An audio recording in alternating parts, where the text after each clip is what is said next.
Parasite Eve is easily one of the best games I have played in a long time. It's also one of the most unique for the simple reason that it combines the attributes of a survival horror game with an RPG, which is a very odd mix, making it extremely unique. During the course of this review, I will discuss what makes this game a survival horror and what makes this game an RPG and why it's pretty much both. Now, the game starts off. The main character, who's called Aya Bree, she is an NYPD officer. She's with a quote-unquote date to the opera. So it starts out extremely innocently, as most survival horror games do. And very, very shortly, the game completely takes a total shift, which is another survival horror attribute. We start out innocently enough, and all of a sudden, things completely switch around to a horrible scenario. And, as I said, it's very innocent. They're watching the opera, and the opera play, as a matter of fact, is very, very, foreboding in terms of what's going to happen, just because of how the play transpires and some of the names used and everything. So the actress begins to sing. Again, nothing out of the ordinary yet. Just, listening to an actress sing an opera, no big deal, nothing's gonna happen, right? Wrong, sir. Or ma'am, whatever. And one thing I will say about the game is definitely one of the best looking games on the PlayStation, easily. I mean, the cinematics just look absolutely amazing.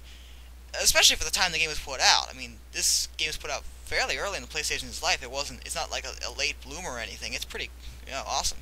And as I said, things start to get extremely weird. Oh my god! Yes! Everyone starts randomly bursting into flame, which, again, it's one of those things in a survival horror game that is expected to happen when you're playing the game. In survival horror games, it's known that things start off innocent and everything gets so twisted and messed up. And I'm pretty sure people burning alive in a theater is pretty messed up, especially in a scene like this. I mean, it's extremely creepy to see this actress singing and just everyone burning around her. It's so mesmerizing and all in all pretty messed up. But I expect that out of a survival horror. So Aya, being a police officer, confronts the actress, and the actress starts talking extremely weird about stuff about awakening and all this other stuff, and you find out later what she's talking about, but at the time you're pretty confused, which again is the idea. And the battle system is one of the most unique attributes of the game, because it's similar to Final Fantasy XII, only it doesn't suck, and I'll get into why a bit later. So the actress floats off, which is also extremely weird and out of the ordinary, and after confronting an extremely creepy girl and watching a rat mutate horribly into a creepy-ass monster, you eventually reach the actress's room, and you learn her name is Melissa Pierce, and you read her diary, very, very rude, but whatever, and find out that she's trying to get this part, and she's got a drug problem and all this other stuff. It's, you learn a lot about the character, which sort of helps the next scene a lot. Also, one minor note, this game is also one of those games where stuff is placed in so many weird locations. I don't know why there's 6 bullets in the actress's closet, but you know what? I don't give a damn. I want bullets. I need to shoot shit. So whatever. Anyway, upon confronting Melissa, she starts talking, and it appears she's fighting with herself. She's fighting off whatever's trying to take her over, and this thing identifies itself as Eve. And Melissa's trying to fight it off, and she loses, and it sort of makes you feel bad for her in a way, which is something a survival horror game really should do. It's one of those games that should connect you with the characters. RPGs do the same thing, so, I mean, it combines both two forms of games that connect you with the characters. So this game does that extremely well.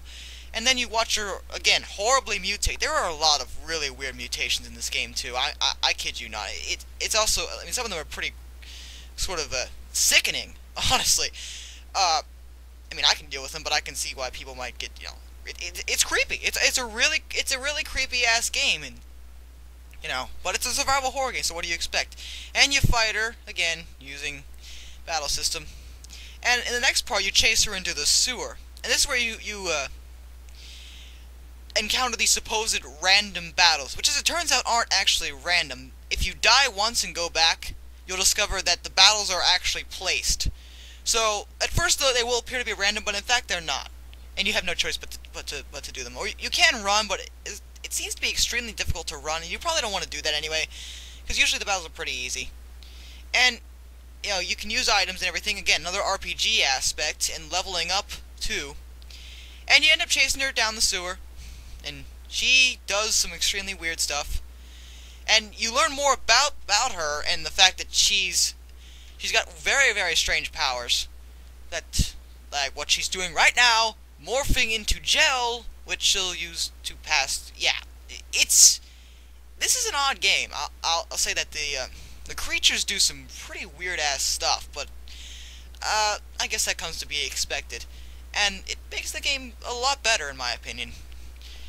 So she's obviously got through the iron bars. So what are you gonna do? Nothing. You can't chase after her. But you do get attacked, and this is where you encounter, in my personal opinion, the first true boss fight. You did fight Eve before this, but that really wasn't a boss fight at all because she was too easy.